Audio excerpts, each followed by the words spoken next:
¿Por qué, Señor? ¿Por qué permites que esté pasando esta situación? Hoy en la pandemia muchos hemos llegado a preguntarnos eso. Cuando vemos las miles de muertes, el montón de casos de enfermedad, el sufrimiento, las pérdidas económicas, es natural quizá en el ser humano llegar a preguntarse por qué. Y muchos de nosotros llegamos al punto incluso de llegar a cuestionar a Dios y decir, Señor, no lo hubieras permitido, y tratar de pretender decirle al Señor cómo hubiera sido mejor hacer las cosas, ¿verdad? El ser humano tiene esa osadía, ¿verdad? Ese orgullo quizás nato en su corazón, y nos atrevemos a cuestionar al Señor y preguntamos por qué. El porqué del sufrimiento es una pregunta que siempre ha aquejado a la humanidad. Cuando sufrimos y nos vemos en apuros o en pruebas graves, tendemos a preguntar por qué. Porque según nuestro entendimiento, la situación es injusta. Y estamos nosotros diciendo, Señor, a mi parecer, como yo soy o como yo he vivido, no merezco esta situación, o la humanidad no merece vivir esta situación. Pero el Señor nos quiere recordar hoy que no debemos cuestionarle a Él, porque nuestro entendimiento es limitado. En realidad, lo que Dios nos está diciendo a través de su palabra en el libro de Job es que el ser humano, antes de cuestionar a Dios, debería ponerse a pensar en que no alcanzamos a entender muchas veces los propósitos de Dios. En pocas palabras, somos ignorantes de los propósitos celestiales. No entendemos ni entenderemos a profundidad los caminos divinos. Recordemos que Dios, en otras partes de la Biblia, ha dicho que sus caminos no son nuestros caminos, sus pensamientos no son nuestros pensamientos. Como son más altos los cielos que la tierra, así son más altos sus caminos que los nuestros y sus pensamientos que los nuestros. Sus juicios son insondables, inescrutables. Es decir, Él en su palabra se revela al ser humano. Pero eso no quiere decir que el ser humano va a comprender o va a conocer a totalidad y a profundidad a Dios y a sus caminos, sino que Dios está por encima, es trascendente. Es un misterio muchas veces para el humano las decisiones de Dios.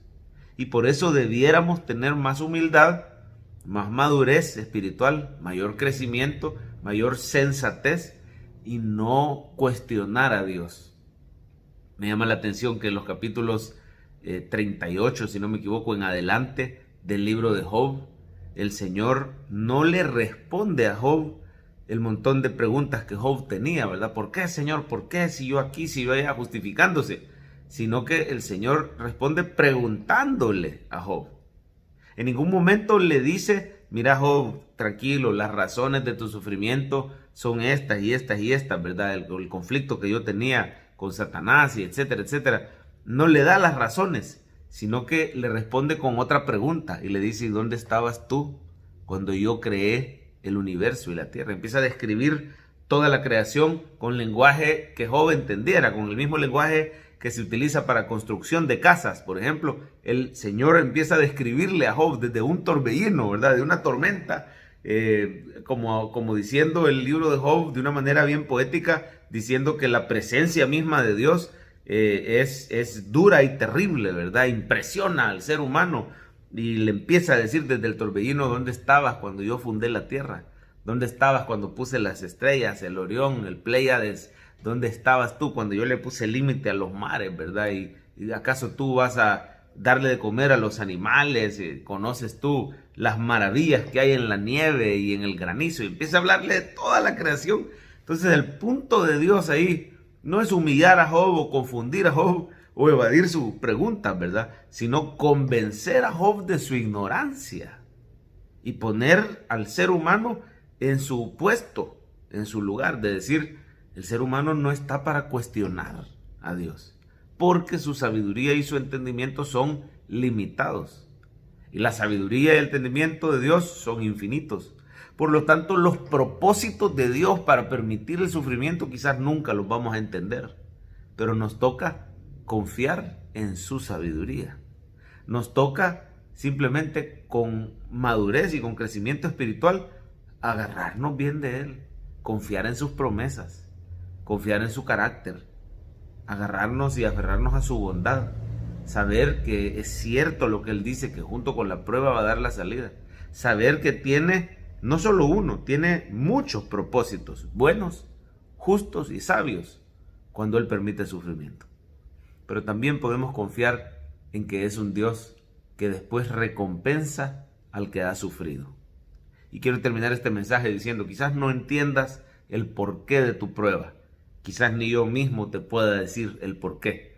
Podemos especular algunas razones, pero al final nos toca decir, los caminos de Dios son mucho más sabios y mucho más altos, quizás no lo alcance yo a entender, voy a confiar en su sabiduría y voy a confiar en su bondad, voy a esperar en esa recompensa.